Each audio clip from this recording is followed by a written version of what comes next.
In every way. Citi Prime News at 12 midday. Updates you on all the running stories and connects you to the newsmakers. Citi News.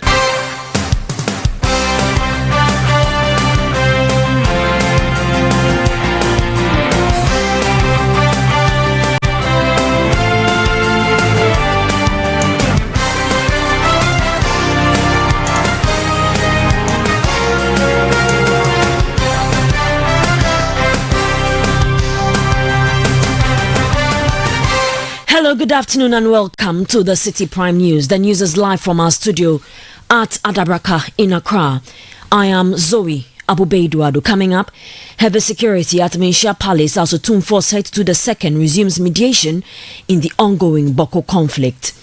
Also, former secretary to the Inter-Ministerial Committee on Illegal Mining, Charles Bissiu, rejects OSP corruption charges whilst demanding an edited investigative video. I categorically assert that I have always acted in full compliance with both the legal and ethical obligations of the office I held and the laws of the Republic of Ghana. Still ahead, 3 suspected gold smugglers arrested by Gold Board Security Task Force and later management of Everpark Limited locked up in a meeting as hundreds of workers lay down their tools demanding a 30% pay rise. We work from Monday to Sunday. Who does that? Monday to Sunday, no off day. And working days is normal. If you don't come to work on working days, you can be punished. But if I don't come to overtime, I will be sacked. This bulletin is also live across our partner stations in the Upper West region. We are on Tupani Radio 88.5 in Nadoli and Jirapa 96.1 FM in Jirapa. In the Upper East region, we cast 92.1 FM in Bongo Namu. Northern region, North Star Radio 92.1 in Tamale. Northeast region, Nobia FM 98.1 in Alarigo Western region. Beach 105.5 FM in Takra. The Ashanti region, Focus 94.3 FM on KNUST campus and Orange 107.9 FM in Kumasi in the Volta region. We're on Sela Radio 97.1 FM in Dabala and Holy FM 98.5 in Aplao. Savannah region, Kasha 99.5 FM in Damongo, and in the Bono region, we're on Greener 95.9 FM in Sunyani. Across the globe, we are live on citynewsroom.com. Citi Prime News at 12 midday. Updates you on all the running stories and connects you to the newsmakers. We're grateful for your time this afternoon. Now, former secretary to the Inter-Ministerial Committee on Illegal Mining during the Akufo-Addo government, Charles Bissiu, has issued a response to a writ filed by the Office of the Special Prosecutor seeking to prosecute him and Andy Thomas Owusu for alleged corruption and misuse of public office for profit. In a statement released today, Charles Bissiu confirmed that the OSP had initiated legal proceedings related to the controversial Galamsey fraud documentary published by investigative outfit Tiger IPI in 2019. Mr. Bissiu, in response to the allegations, said that he has always acted in full compliance with both the legal and ethical obligations of the office he held. He further called for transparency in the trial, urging the OSP to present a complete, unedited and unaltered version of the investigative video forming the basis of the prosecution. Here are excerpts of the statement read to you by Charles Owusu. I categorically assert that I have always acted in full compliance with both the legal and ethical obligations of the office I held and the laws of the Republic of Ghana. Any suggestion of misconduct is baseless and will be vigorously challenged through due process. I welcome the OSP's decision to proceed with this case after more than 5 years of deliberation. To ensure transparency and fairness, I expect the OSP to submit to the court a complete, unedited and unaltered version of the video documentary referenced in these proceedings. Ghanaians deserve access to the unvarnished truth and factual evidence, free from distortion or misdirection by external narratives or selective interpretations. The timing of this prosecution, occurring under a different government than the one in which I previously served, shows the importance of impartial judicial proceedings. I remain fully committed to cooperating with the proceedings and trust that the court will adjudicate this matter impartially and conclusively. You heard excerpts of a statement issued by Charles Bissiu, read by my colleague Charles Owusu. Now the government has launched the Ghana Medical Trust Fund known as Mahama Cares to provide financial support for people suffering from chronic diseases such as kidney failure, cancer and heart conditions. The event took place at the University of Ghana Medical Center in Accra. President John Dramani Mahama, while launching the fund, pleaded with the private sector to commit their corporate social responsibility to the program. To encourage corporate Ghana, businesses, the mines, the banks, and all the other companies that this Ghana Medical Trust Fund program is coming. Those is coming to help are your clients who save their money in your banks. They are your clients who do business with you.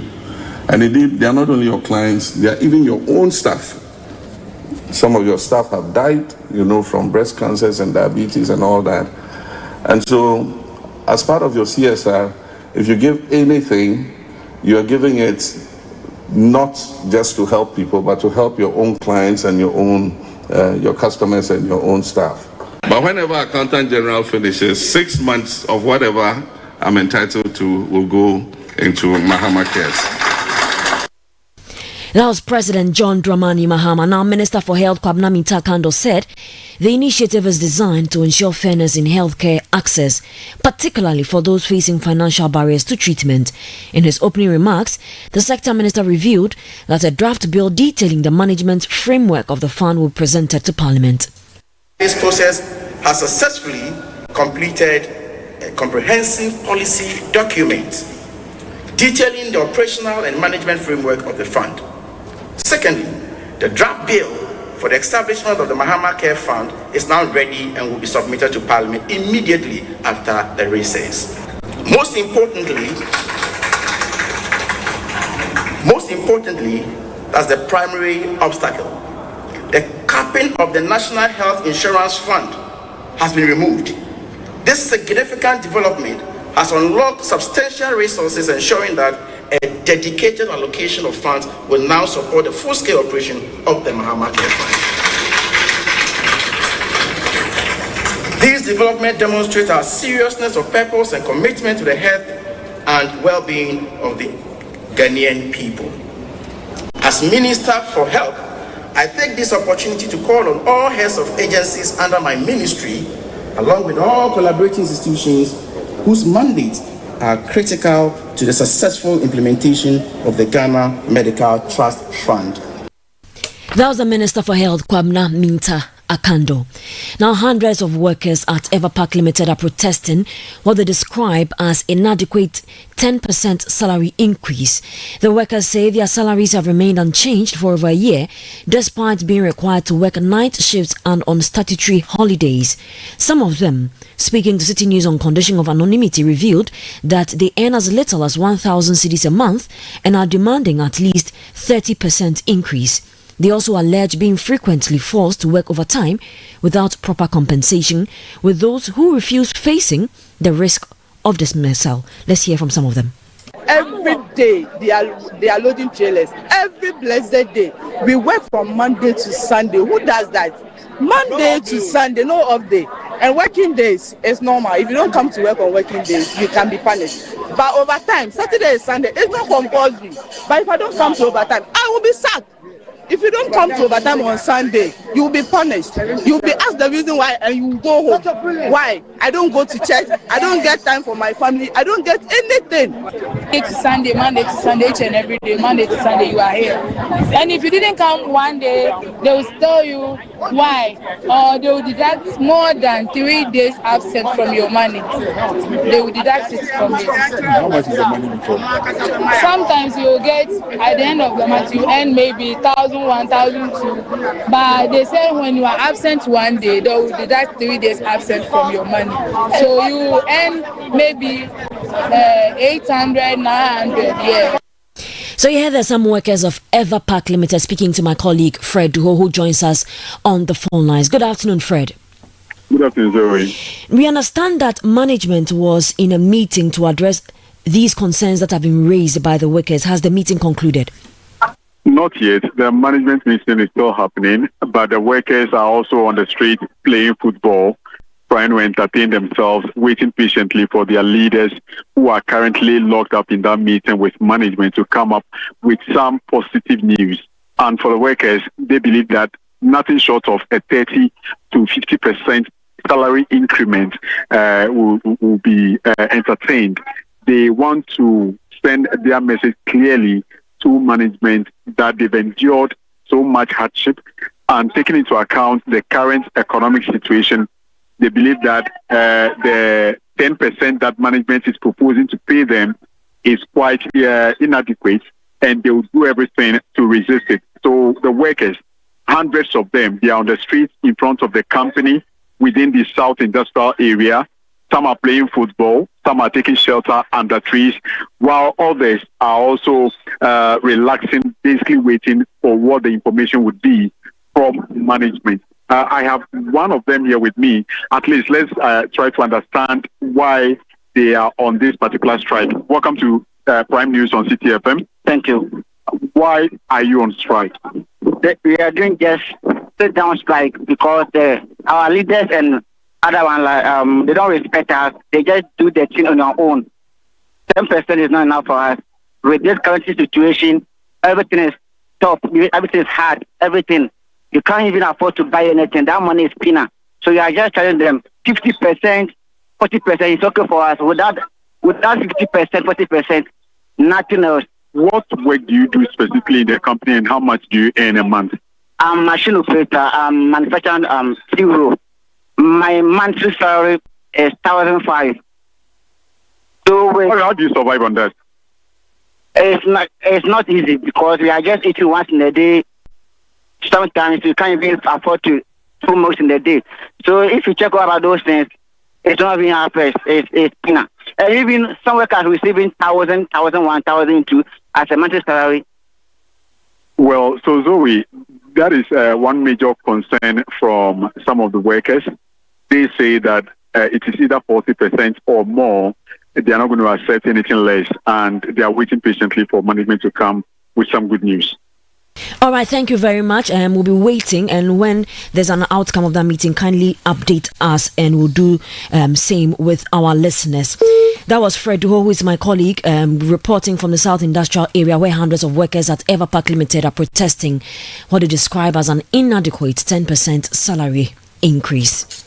Now, the Vice Chairman of the Education Committee of Parliament, Joseph Kwame Kuma, is calling for the reintroduction of corporal punishment in schools as a way to restore discipline. He believes the abolition of the Parent-Teacher Association under the Akufo-Addo administration has weakened the disciplinary framework in schools. The Kintampo North Member of Parliament argues that this has led to increased indiscipline, including instances of students attacking teachers and damaging school property. He made these remarks in an interview with Citi News. The value of discipline in our institutions, not only the senior high schools, from the basic to whatever level, we have to revisit it. Visit it in the sense that not quite long, months ago, you remember students now pull cutlasses on campuses. You remember they vandalized school infrastructure. You remember what they did to certain teachers and on their own individual students. Discipline we can't do without, both home and institutional level. And that is a very big challenge that I know most educational institutions face.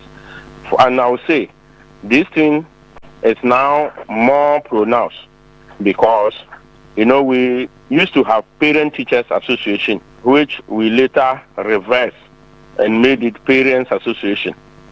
Currently, His Excellency President John Dramani Mahama, has given back that authority that PTA should function, because we had only Parents Association. If you leave the children on their own, then they go wayward. That was Joseph Kwame Kuma, who is the Vice Chairman of the Education Committee of Parliament and Member of Parliament for Kintampo North. Now, the government is considering extending the student loan scheme to cover students enrolled in private tertiary institutions. Education Minister Haruna Idrisu disclosed this during the swearing-in ceremony of the newly appointed board members of the Student Loan Trust Fund. The ceremony coincided with the official launch of a digital loan application platform designed to streamline access for students.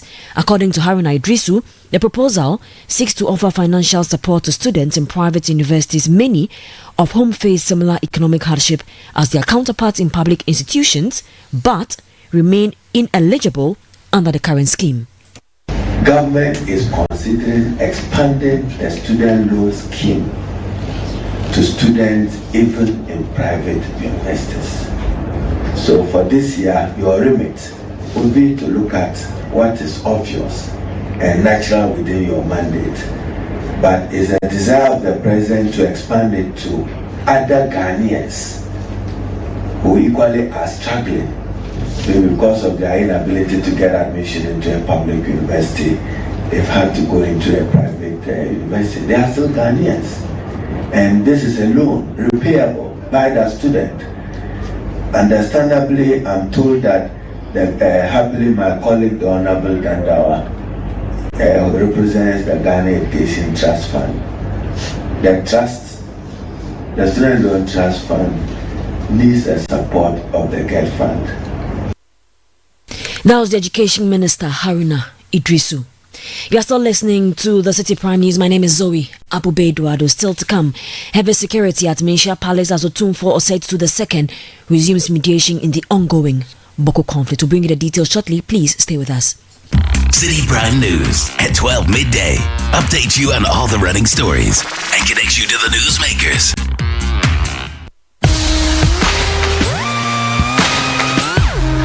Looking for the latest buzz in Ghana's entertainment world? Welcome to Ghana Weekend, your ultimate destination for all things creativity and entertainment. Stay in the loop with breaking news, exclusive interviews, and then insider stories from your favorite creatives and stars.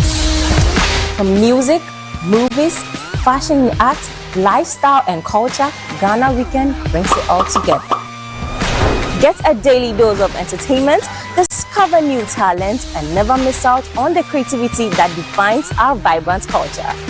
Stay connected with us across all platforms. Follow us on Instagram with the handle Ghana Weekend, on X Ghana Weekend, on TikTok Ghana Weekend, at Ghana Weekend TV on YouTube for the latest in entertainment, travel, and everything Ghana. Don't miss out. Join the Ghana Weekend family today. Ghana Weekend, where entertainment meets creativity. Visit GhanaWeekend.com now. City Prime News at 12 midday. Update you on all the running stories and connect you to the newsmakers.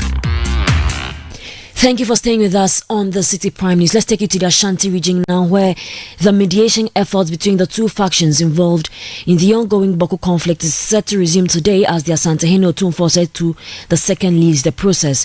Earlier, President John Dramani Mahama noted that the peace process led by the Asantehene will continue as part of national efforts to restore calm in the troubled region. The Asantehene also confirmed that the mediation sessions will take place from today to May 1 at his palace in Kumasi to resolve the Boko disturbances. Middle Belt Bureau Chief Hafiz Tijani joins me via phone from the Menchia Palace. Good afternoon, Hafiz. Thank you for joining us. Have the parties arrived for the mediation process? Well, we are still awaiting the arrival of the parties, except that the venue and the security arrangements have been put in place, and dotted around the Menchia Palace is police and military who have been stationed at the various entrances at the Menchia Palace. So when you are going to the main entrance of the Menchia Palace, you have security police officers there, armed police officers. You have also plainclothes officers who are also monitoring within the palace. The water cannon has been stationed here since morning. The military vehicle just brought in some military officers who are here to also augment the security for the police, and the barricades have also been erected around the Menchia Palace, and police officers are also carrying out snap-check duties, ensuring that the vehicles that are coming into the Menchia Palace have valid purpose or reason for coming into the palace. So not all the vehicles have been allowed here, but the main auditorium where this meeting will be taking place is around the museum area. So the museum has been temporarily closed down because of this meeting. So people who want to use the museum are not given access. A notice has been issued by managers of the museum because of the meeting. The museum is not going to be open to the public, and that is around where the meeting will be taking place, and we have police presence there. People are not allowed to move around anyhow within those areas. So that is what is happening currently at the Mensia Palace. And Zoe, we have natives from Boko who also reside in Kumasi. So you see some of them also coming around the Mensia Palace, except that they are not allowed to access the area where this meeting is taking place. They can hang around within the Mensia Palace, but they are not allowed. The movement has been restricted. People are not allowed to go to these areas. Now, what is expected to take place today? And is this process, the mediation process, going to be held behind closed doors? Yes, exactly. It's going to be done strictly private. But we are taking information that the aim of this meeting is to foster peace in the Boko area. And that is the aim of this meeting. And that is why the Otunfo is leading this effort. All right, thank you so much for joining us. That's Hafiz Tijani, who is a Middle Belt Bureau Chief, joining us from the Mensia Palace, where the mediation efforts between the two factions involved in the ongoing Boko conflict is meeting the Santahini Otunfo said to the second, who is leading the process. Now, the Upper East Regional Minister, Akamugri Donatus Atanga, has called on members of the Boko Municipal Assembly to prioritize peace and development as the area continues to grapple with ethnic and chieftaincy conflicts. The conflict has led to the loss of lives, displacement, and economic hardship. Despite ongoing security interventions, including curfews and a strong military presence, violence remains a concern in the municipality. The minister made the appeal during a meeting with assembly members following the confirmation of Isaac Azunaba as municipal chief executive. Mr. Azunaba was endorsed with a 25 yes votes and 2 no votes and 1 rejected ballot. For a long time now, Boku is not in the news for a good reason. Boku area is in the news always for a bad reason. And so we want to urge all of you seated here. You are the stakeholders. People in this room are the stakeholders of this area, of this municipality. So we leave it in your hands that you should try as much as possible to ensure that we give peace a chance and make sure that we develop the area. So when peace is available, everything can be added. And so we want to call for all and sundry that we try as much as possible to tone down issues that will put Boku in a bad light. We know there are difficulties, but we are working at it. The president has assured you that he's working at it. And sooner or later, you will have the resolution of the matter so that we can all rest. That was the Upper East Regional Minister, Kamugri Donatus Atanga. Now, 3 suspected gold smugglers have been arrested by the Gold Ball Security Task Force. The suspects, all Indian nationals, are said to be involved in gold trading activities in Kumasi and Accra. They were picked up at a private residence around Atinga Junction in Kumasi, which has been converted into a gold trading center following a tip-off. The suspects were arraigned before the Achimota Circuit Court yesterday and remanded into custody for 2 weeks. Preliminary investigations by National Security indicate that none of the suspects possesses a valid license to purchase a trade gold in the country. They are to remain in the custody of the National Intelligence Bureau until May 12, when they are expected to reappear before the court. Now, the Member of Parliament for Guan, Fred Agbenyo, has suggested a redevelopment of the stalled National Cathedral project into apartments for public servants. Presidential candidate for the New Patriotic Party in the 2024 elections, Dr. Mahmoud Bawumia, has described the stalled 58 million Ghana Citi project as a factor that irritated voters, accounting for the massive defeat of the New Patriotic Party. Reacting to this on Channel 1 TV's Breakfast Daily Show, Fred Agbenyo advocated for the redevelopment to reduce the housing deficit of public sector workers. The investment that they did in the so-called cathedral, $58 million down the drain. I don't know what we are going to do with that thing today. I don't know how we are going to get that project completed. My advice really on this show this morning to President Mahama, let's get some investors.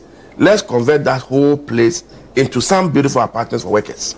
You know, the rich hospital has staff, they can stay in there. People working the ministries can stay in there. You know, the place already very choked.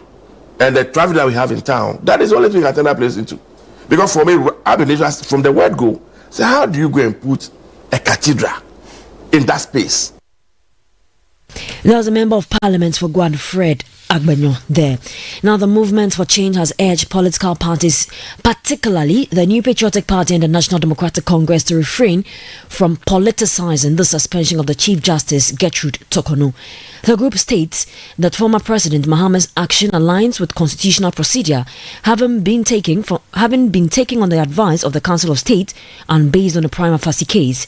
In a statement signed by Solomon Owusu, the movement expressed dismay at the Ghana Bars Association's request for the suspension to be reversed, describing it as lacking legal merit and contrary to due process. Now, the first batch of Hajj pilgrims from Ghana is expected to depart from the Tamale International Airport on Saturday, May 10, 2025. Over 6,000 pilgrims are scheduled to take part in the month-long ritual in the Kingdom of Saudi Arabia.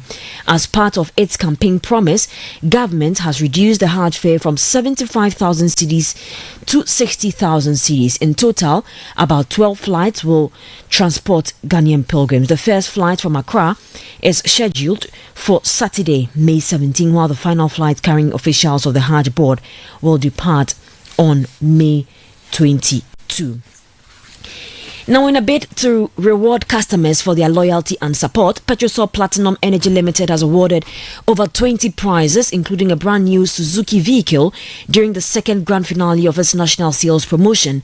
This event, dubbed Energizing Dreams Promo, forms part of activities celebrating its 10 years of growth in the petroleum industry. The second grand finale served as the Southern Sector edition, following a recent Northern Sector edition. Addressing customers and stakeholders at the draw today, the Chief Executive Officer of Petrosol, Michael Bozumbil, reaffirmed the company's commitment to fulfilling its promises to customers.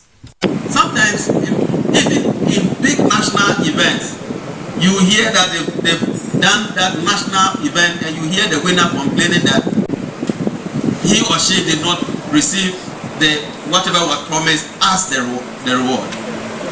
But we are glad to say that whatever we promised, we have made sure all the winners have received their items. That was Chief Executive of Petrosol, Michael Bozumbil.